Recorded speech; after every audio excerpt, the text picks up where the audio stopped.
नाजरीन, आज के मेहमान के नए एपिसोड के साथ मैं हूं आपकी मेज़बान सायरा सैयद। और आज के हमारे मेहमान एक फाउंडर, एक डायरेक्टर और एक एडवोकेट हैं। मैं बात कर रही हूँ उसामा मेमन की। आइए चलकर जानते हैं कि उनकी लाइफ में क्या इन है और क्या आउट है। आइए। अस्सलाम वालेकुम उसामा, कैसे हैं आप? मैं बिल्कुल ठीक ठाक, अल्लाह का शुक्र। आप बताएं? मैं भी बिल्कुल ठीक ठाक अल्हम्दुलिल्लाह। उसामा, आज आप जिस भी मुकाम पर फाइज हैं, कभी सोचा था, कभी तसव्वुर किया था इसका? देखिए, सबसे पहली बात तो ये है कि मकाम जो है ना इंसान का हर वक्त बदल रहा होता है। एंड जो सबसे ज़रूरी चीज़ मेरी नज़र में वो ये है कि इंसान जिस वक्त ये समझ जाए ना कि उसका कोई मकाम हो गया, तो उसके बाद से उसका जो है ना ज़वाल शुरू हो जाता है। सो अरूज जो है ना उसका कोई इख्तिताम नहीं है और ज़वाल का भी कोई लिमिट नहीं है। अगर आप गिरना शुरू करें तो फिर आप बहुत गिर सकते हैं। तो कहाँ पहुँचे हैं, कहाँ पहुँचेंगे, ये तो अभी तक सोचा नहीं है। और जिधर पहुँच गए हैं वो तब सब मेरी तरफ से वालिदैन की दुआएं, लोगों की मदद और जो कुछ खुदा ने अता किया है उसकी वजह से यहाँ तक पहुँचे हैं जहाँ पर भी। अच्छा सामा, डू यू एग्री कि जब हम अपनी लाइफ में गोल सेट करते हैं कि अच्छा हमने फलाना गोल अचीव करना है और वो हो भी जाए, तो हमें उसका शुक्र अदा करने के बजाय हम अगले की तरफ बढ़ जाते हैं कि यार अभी तो वो चीज़ रहती है, फलानी चीज़ रहती है, और वो शायद हम हमारी आखिरी सांस तक शायद वो चीज़ ही नहीं पूरी हो सकती। Do you agree? देखें, इसको एक्चुअली आई डू एग्री कि ह्यूमन नेचर ये है कि हम हर वक्त किसी चीज़ के पीछे भाग रहे हैं 24 घंटे, और इंसान कभी भी मुकम्मल नहीं होता। इंसान हर वक्त जो है ना कोई एक चीज़ होती है उसकी कश्मकश में होता है। जब वो हासिल कर लेता है तो उसके बाद उसके दिमाग में आता है कि यार अब मैंने अगला क्या हासिल किया, उससे अच्छे की तलाश में, उसके अच्छे की तलाश में।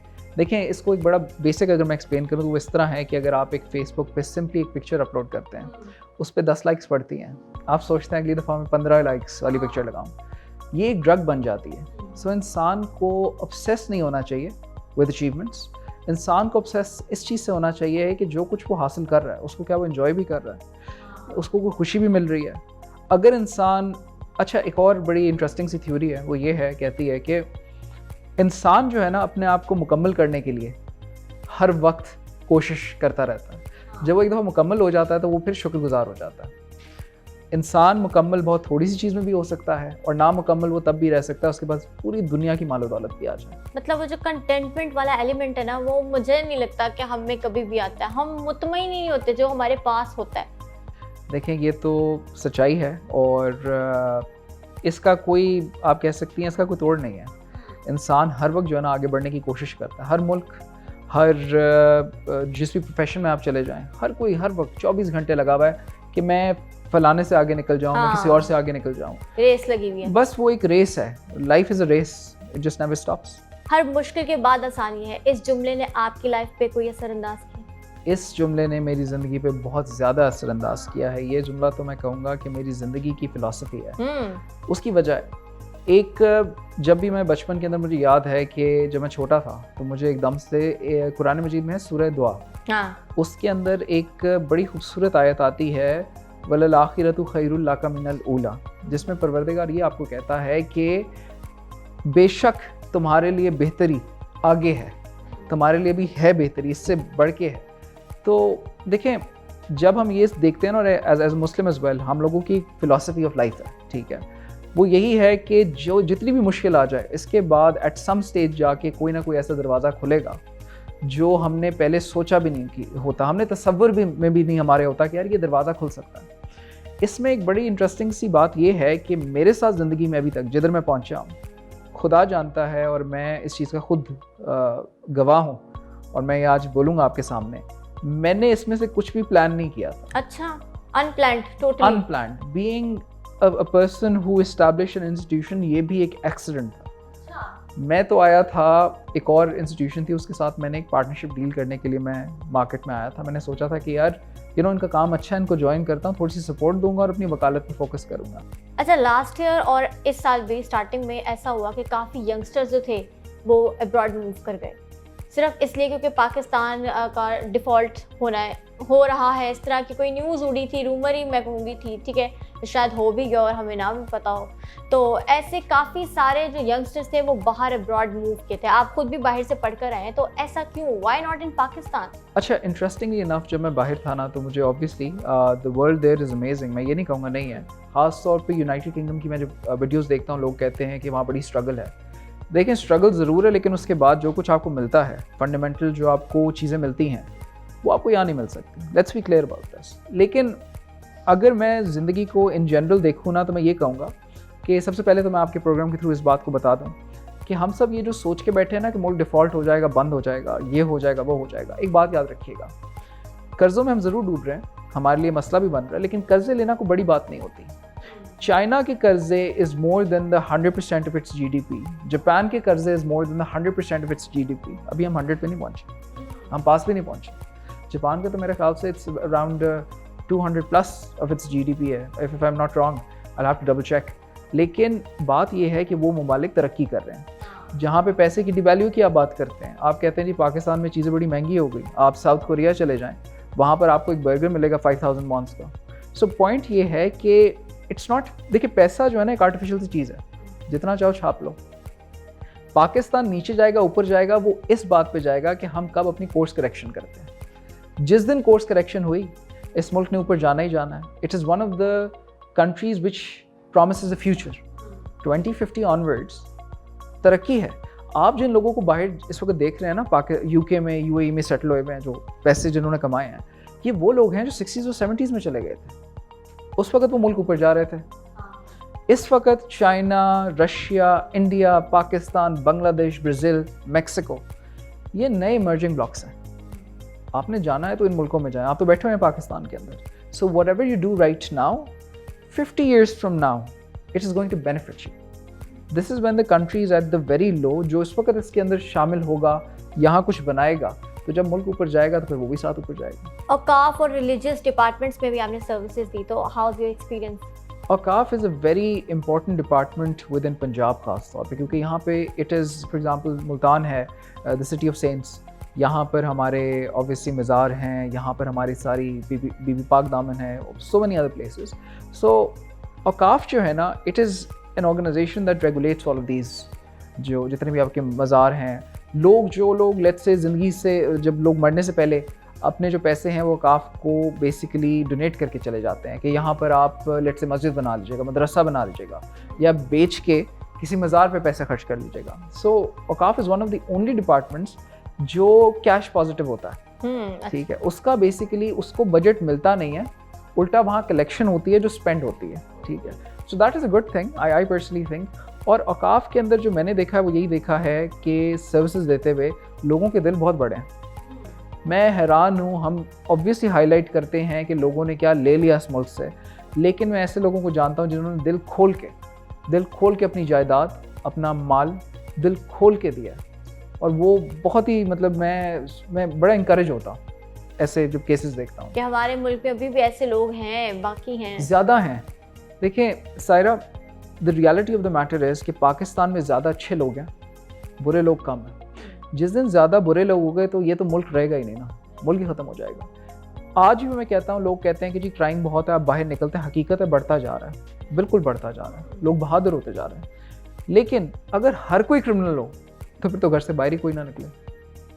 सो इसका मतलब है कि अगर क्रिमिनल्स हैं तो जिसके साथ ज़्यादती हो रही है वो लोग भी तो हैं ना, जो इनोसेंट लोग सड़कों पर निकलते हैं। सो बुराई मुकम्मल तौर पे नहीं जीत सकती और अच्छाई भी मुकम्मल तौर पे कभी नहीं जीतती।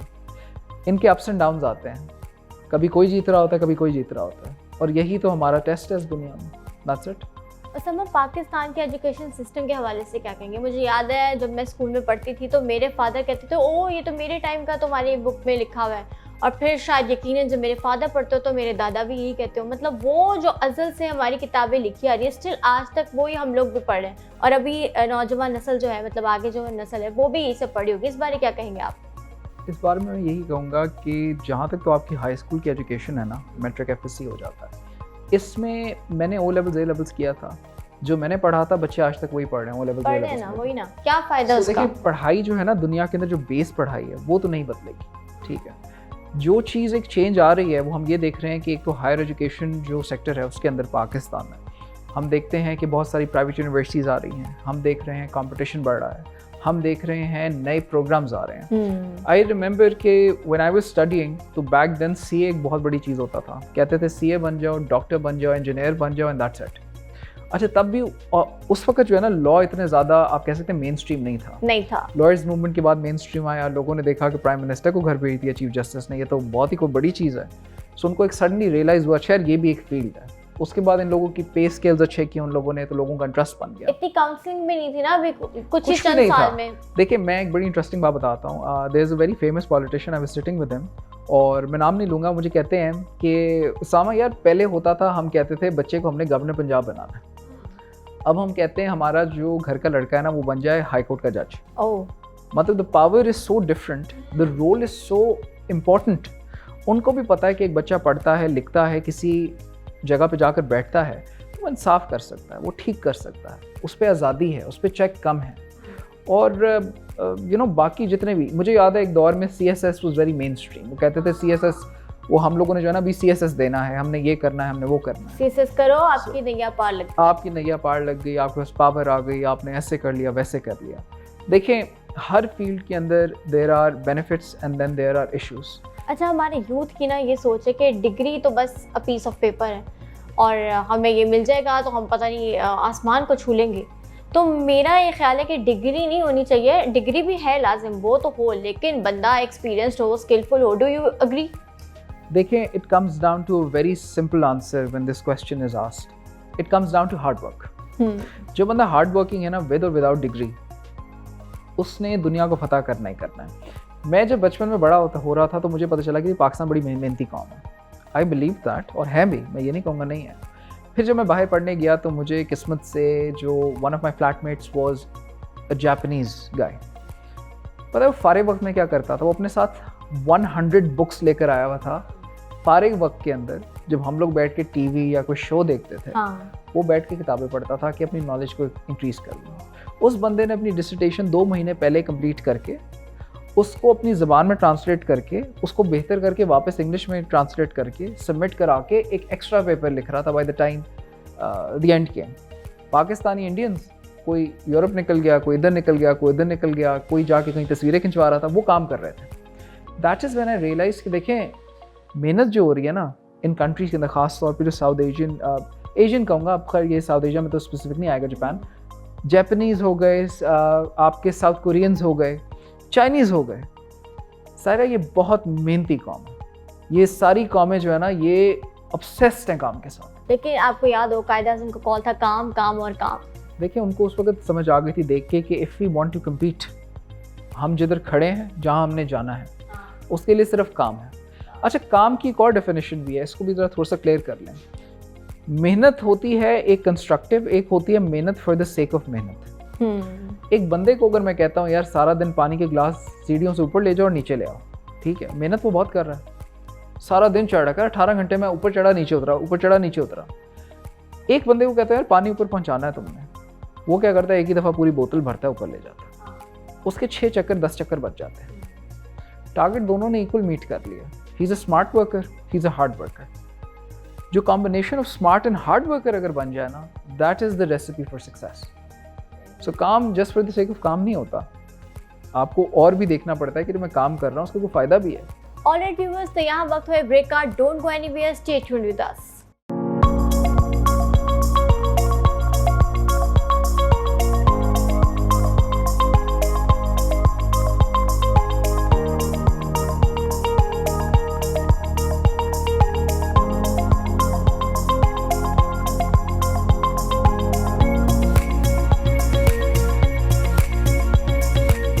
Welcome back viewers. तो आज के हमारे मेहमान उसामा मेमन है। उसामा ये बताइएगा, इतना सारा काम है और फिर फैमिली भी है, टाइम कैसे मैनेज करते हैं? अच्छा इंटरेस्टिंग इनफ, इसका बड़ा सिंपल सा जवाब है और वो ये है कि टाइम मैनेज नहीं होता। टाइम मैनेज नहीं हो सकता।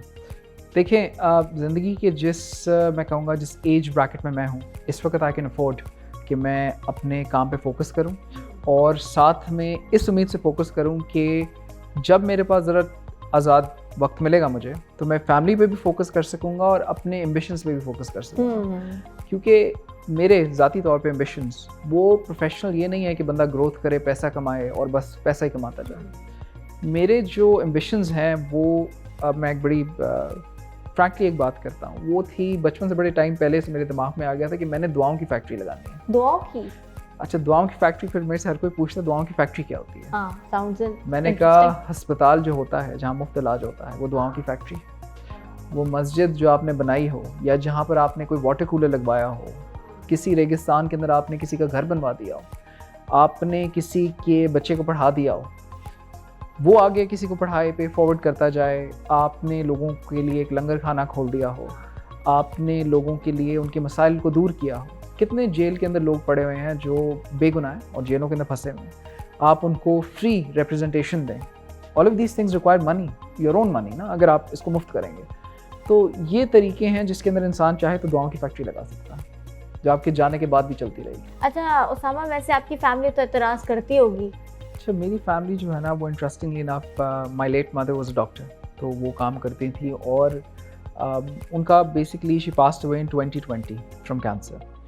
सो a month before you know she got bedridden, जब उनको बिल्कुल ही बेड रिडन हो गई थी and a month later she passed away, वो तब भी अपने क्लिनिक जाती थी। वो खुद जो है ना उनको वो जाती थी क्योंकि उनको बड़ा शौक था बाहर जाके लोगों की मदद करने का। बेसिकली मेरा जो शौक है ना to do something for others, this comes from her. उनकी ऑब्वियसली जो उन्होंने सिखा दिया वो हमने सीख लिया, उसी को आगे लेके चल रहे हैं। यही उनका नाम है, यही उनकी पहचान है। ज़रूरी है, मुझे लगता है सूनर और लेटर आपको मिल जाता है, बस कंसिस्टेंट रहना होता है। एक बड़ी इंटरेस्टिंग टर्म है जो मैं अभी रिसेंटली सुन रहा था, बल्कि एक बड़े फेमस हमारे लीडर हैं उनके साथ वो जोड़ी जाती है कि इंसान जब एक फ़ैसला करता है चलते चलते वो सोचता है कि मैं इस फैसले पे बैक ट्रैक करूँ या मैं उस पर यू टर्न लूँ। इंटरेस्टिंगली इनफ मैं आपसे एक शेयर चीज़ करता हूँ। I was studying the profile of many successful corporate titans, leaders, political, religious, otherwise.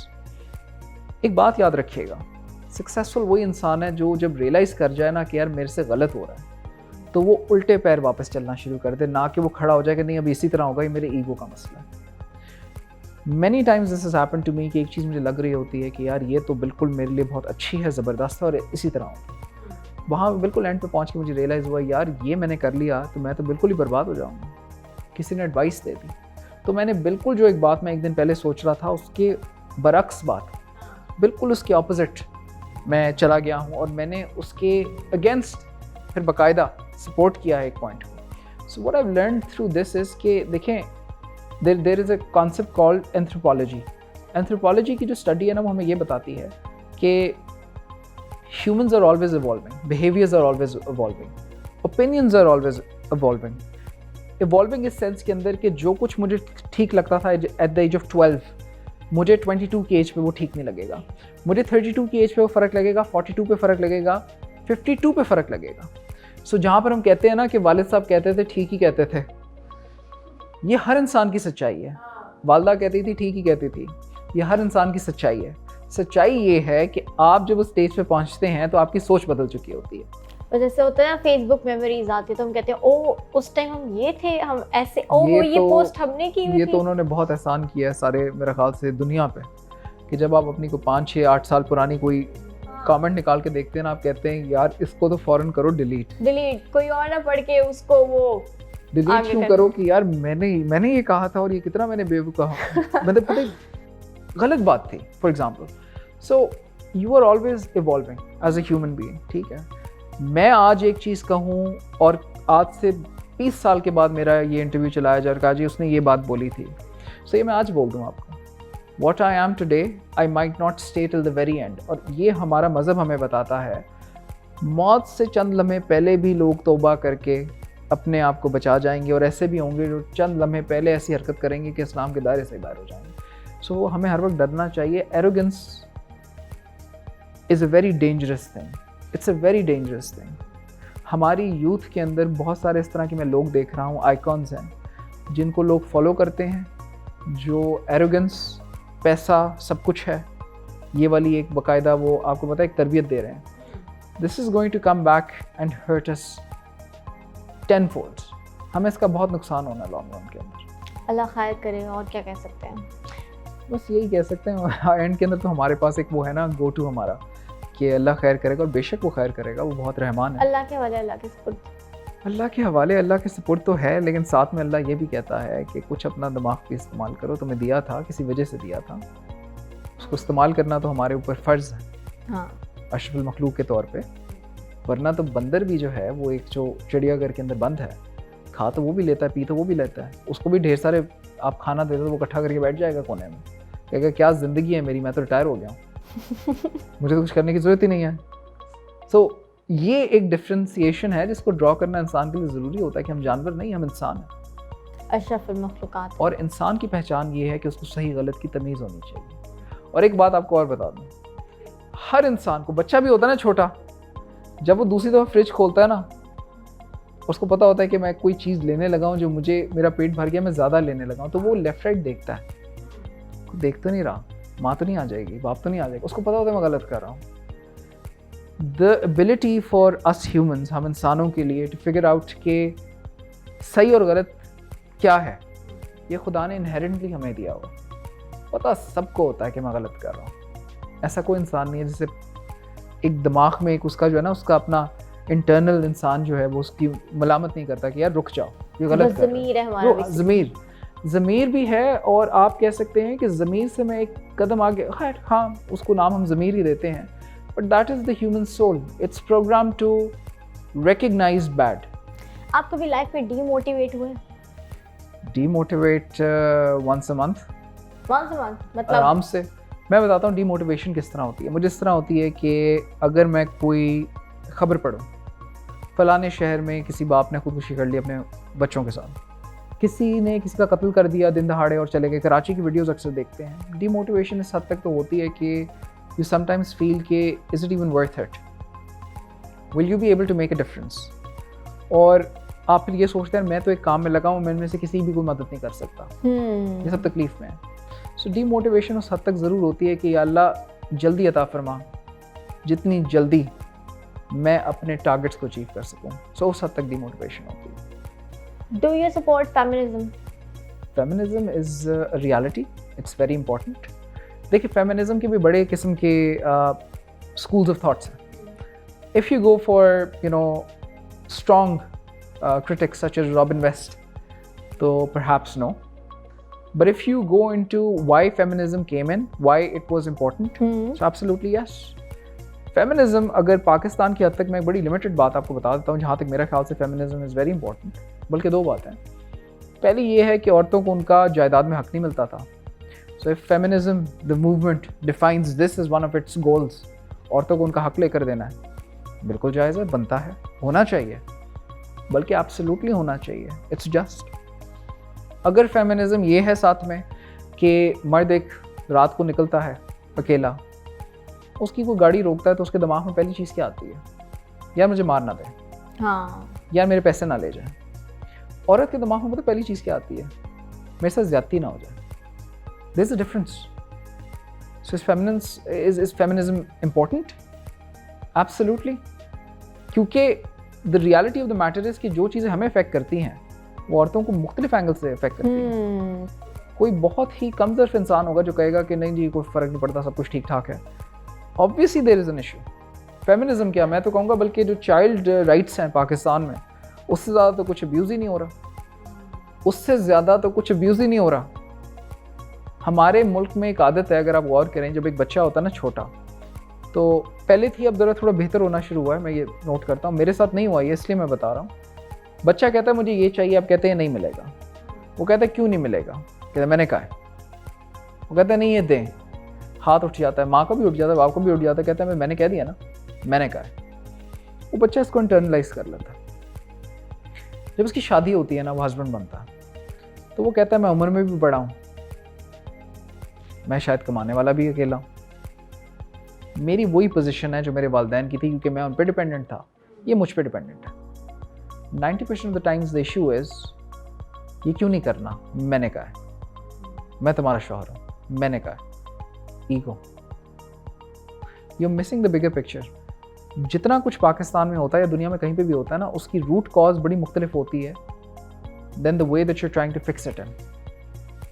अगर आपका सवाल है with respect to Aurat March, which is a different topic altogether, ठीक है। औरत मार्च के अंदर मुझे एक दफ़ा हुआ था, पहले वाला हुआ था, आई रिमेंबर, तो मुझे I got a chance to actually pass through it. जाने का मौका नहीं मिला, शायद पहले वाले को मैं अटेंड करता, देखता है क्या, देखें तो सही ना, जज करने से पहले या कुछ भी कहने से पहले बंदा देखे तो सही है क्या। मैंने उसके अंदर ये चीज़ नोट की है औरत मार्च के अंदर, आप अगर किसी की शादी पे जाते हैं ना, बड़ी सिंपल सी इसकी एग्जांपल है, बिरयानी बहुत अच्छी है, कोरमा बहुत अच्छा है, शादी बहुत ज़बरदस्त किस्म की है, दूल्हा दुल्हन भी बहुत अच्छे लग रहे हैं, उनके अखलाक भी बहुत अच्छे हैं, मिले भी बड़े अच्छे तरीके से। खीर आप जब खाने के लिए बैठे तो उसमें चीनी की जगह नमक डला हुआ था। अगले 10 साल तक आपको पता है शादी की क्या बात याद रहेगी, वही वाली शादी जहाँ पे खीर में नमक डला हुआ था, बाकी सारी जो है ना अच्छाइयाँ ज़ाया हो गई, zero. This is exactly what happens in औरत मार्च। वो उठाते हैं 3 से 4 चार्ट पेपर्स, वो बन जाते हैं फेस औरत मार्च का। जो एक्चुअल राइट्स का इशू है वो हो गए साइड पे, अपना खाना खुद गर्म कर लो, या इस तरह के जो स्लोगन होते हैं जिसका ना लेना ना देना ना कुछ। ठीक है, खाना घर के अंदर बड़ी दफ़ा मैंने गर्म किया, बनाया भी है, बर्तन भी धोए, क्या हो गया, सफाई भी की, मेरा घर है, मतलब there is nothing you know weird about it. So मैं दोबारा इस बात को कहूँगा कि ट्राई टू अंडरस्टैंड कि किसी भी चीज़ को, मैंने जिस तरह पहले भी कहा था, किसी भी चीज़ को अगर नापसंद भी करें तो उस हद तक करें जहाँ तक जायज़ है।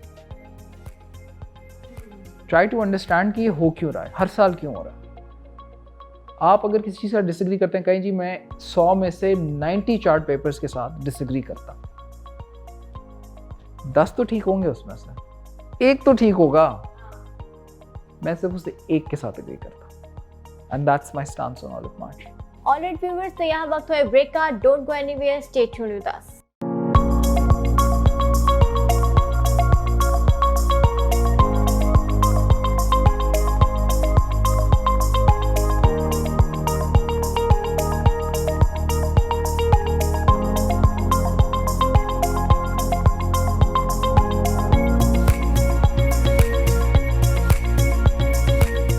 Welcome back viewers. तो उसामा, मुझे बताएं, कोई ज़िंदगी में ऐसी ख्वाहिश जो आज तक अधूरी हो, आपको लगता है?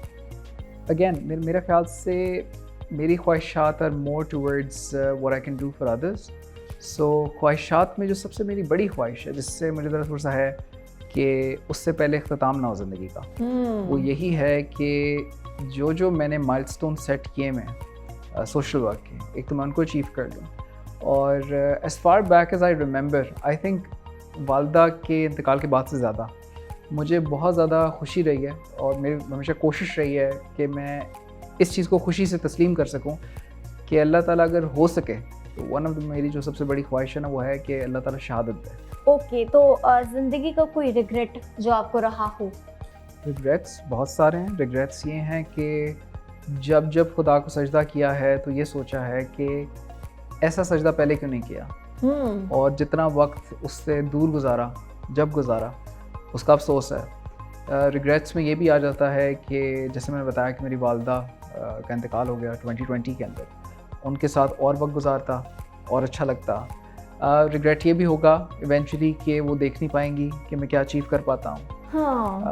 बहुत सारी चीज़ें हैं, पता है इंसान जो है ना, human will always be full of regrets. अभी जैसे आपने कहा आप अपनी फैमिली को टाइम नहीं देते क्योंकि आपका एक खुद का है मोटो कि आपने ये करना है, welfare of public and all, तो आपको लगता है कि हम पूरी ज़िंदगी ना मेहनत करने में गुजार देते हैं, और जब मतलब वक्त गुजर जाता है, मुझे लगता है जब हमारे माँ बाप ही नहीं इस दुनिया में रहते तो तब हमें मोहलत मिलती है उनके साथ वक्त बिताने को, लेकिन फिर वो शायद एक दिल में मलाल रह जाता है कि यार अब क्या।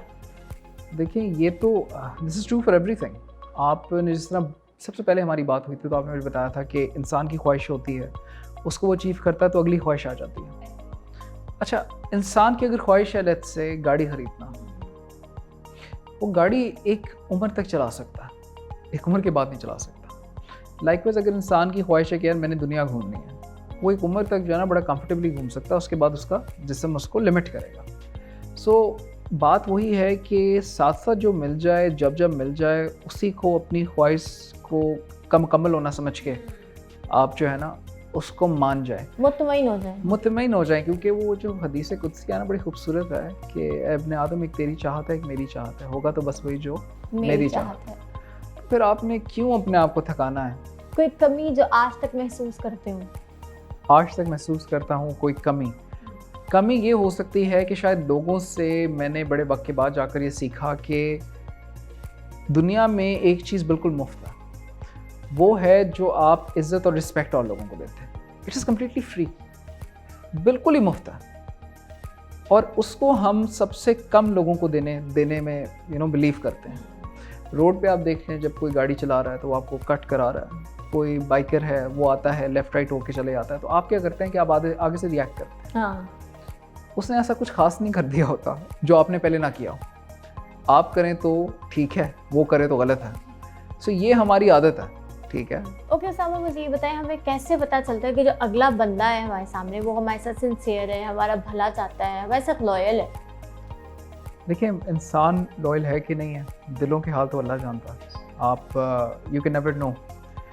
कहते हैं ना कि आपको कोई इंसान मिलता है, जब आप उसे मुकम्मल तौर पर ट्रस्ट करते हैं तो आप दो में से एक चीज़ हासिल करते हैं, या उस इंसान की मौजूदगी अपनी ज़िंदगी में, या आपको एक बहुत बड़ा सबक मिलता है। दो में से एक ही चीज़ होगी। दूसरा ये है कि हमेशा मैंने इस बात को इस तरह देखा है कि कोई अगर इंसान आपका बुरा चाहता भी है तो जब तक वो कर नहीं देता आपका बुरा, ठीक है, आपने उसको एक तो मौका देना है। दूसरा, अगर उसने बुरा कर भी दिया तो क्या हो गया, उसने आपका बुरा किया और आपने उसको दुआ दी, या अगर आपने उसको समझाने की कोशिश की कि यार ये गलत है। इंसान के अंदर एक बदलने की बड़ी सलाहियत होती है। हमारी जो अंडरस्टैंडिंग है ना रिलीजन की भी, उसके अंदर दो ही कैटेगरीज क्रिएट की गई हैं। एक वो हैं जो ज़ालिमीन हैं, एक वो हैं जिनके साथ जुल्म हो रहा है। इट इज़ मच बेटर कि आपके साथ इस दुनिया में जुल्म हो जाए एज अपोज टू कि आप ज़ालिमीन में शामिल हो जाए। इसका थोड़ा सा मैं इस तरह लूँगा कि मैं जब छोटा था तो मैंने अपनी वालदा से एक दफ़ा पूछा कि अगर एक इंसान है, उसने 100 कत्ल किए और मुझे पता है वो 100 में एक कत्ल की तरफ जा रहा है और वो मेरा ही कत्ल करने के लिए आ रहा है, और मैं उससे देखता हूँ मेरी तरफ आ रहा है और मैं उसकी जान ले लेता हूँ, अभी उसने कुछ किया नहीं है, ना उसने मेरी धमकी दी है, तो क्या ये जायज़ है? मेरी वालदा ने मुझे ये बोला कि देखो, उसका हिसाब उसके अल्लाह ने लेना है, तुम्हारा हिसाब तुम्हारे अल्लाह ने लेना है, दोनों का परवरदिगार है तो same. Try to understand this कि जब तक वो नहीं कर गुजरता जिसकी उसने नियत रखी हो, या तुम्हारे पास सबूत हो, दो में से एक चीज़, तुम्हारे पास सबूत हो, तो तुमने रिएक्ट नहीं करना। और कितनी ही दफ़ा हुआ होगा आपकी ज़िंदगी के अंदर कि आप घर से बाहर एक मंसूबा बना के निकली होंगी और आप वहाँ नहीं गई होंगी, तो ऐसा भी हो सकता है, सोचने का है मकाम के मौत का फरिश्ता कोने पे इंतज़ार कर रहा था कि ये आज यहाँ से निकलेगी तो इसको आके फ़लानी चीज़ लगेगी और इसका वक्त पूरा हो जाएगा। अल्लाह ताला ने अपनी मर्ज़ी बदल ली और आपको पता ही नहीं चला।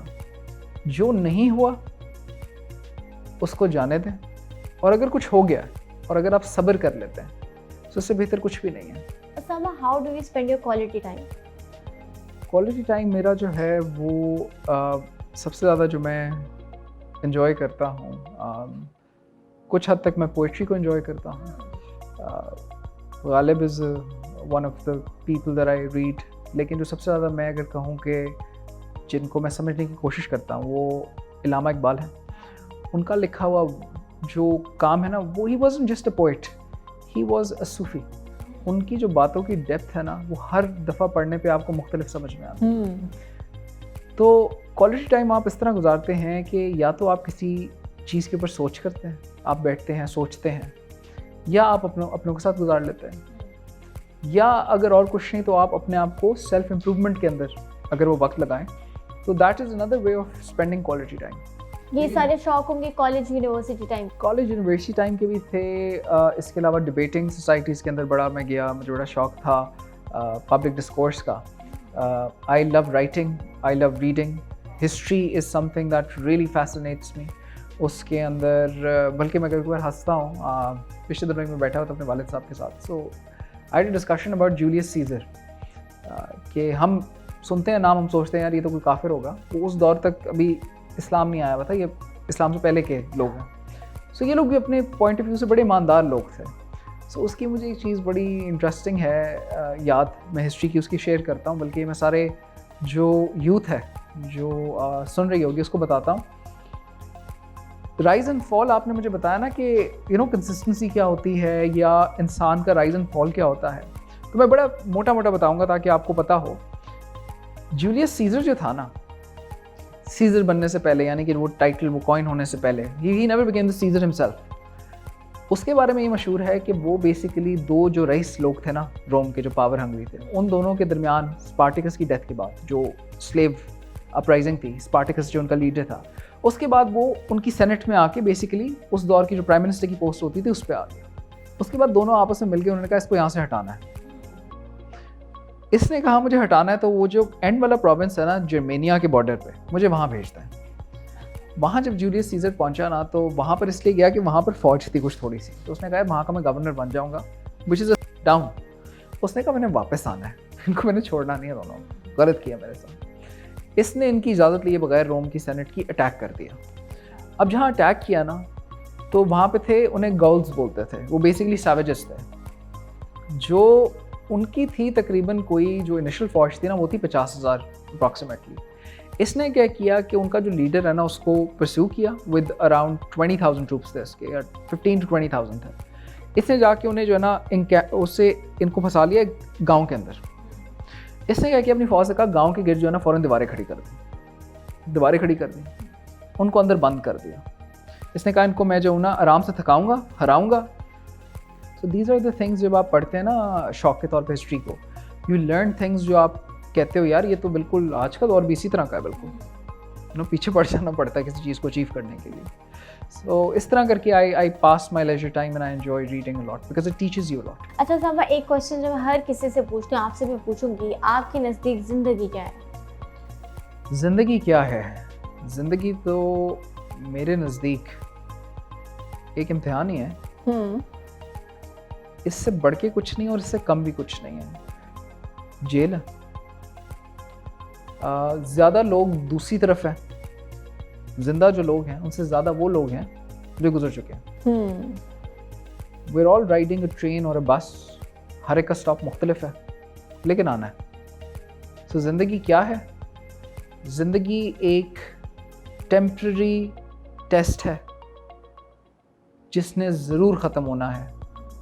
बादशाह की बादशाहत भी ख़त्म होनी है और एक फ़कीर की गुरबत भी ख़त्म होनी है, और दोनों ने जाना एक ही जगह है, हिसाब किताब से पहले, कब्र में। और वहाँ पर फिर आपकी परमानेंट एक ज़िंदगी स्टार्ट होगी। तो ज़िंदगी को इस तरह मैं कहूँगा लिमिटेड टर्म्स में। All right, Osama, thank you very much once again आपके टाइम का। All right, viewers, so this is all for today. I'll catch you all with a new mehman and a new episode. Till then, I'm signing off. Allah Hafiz.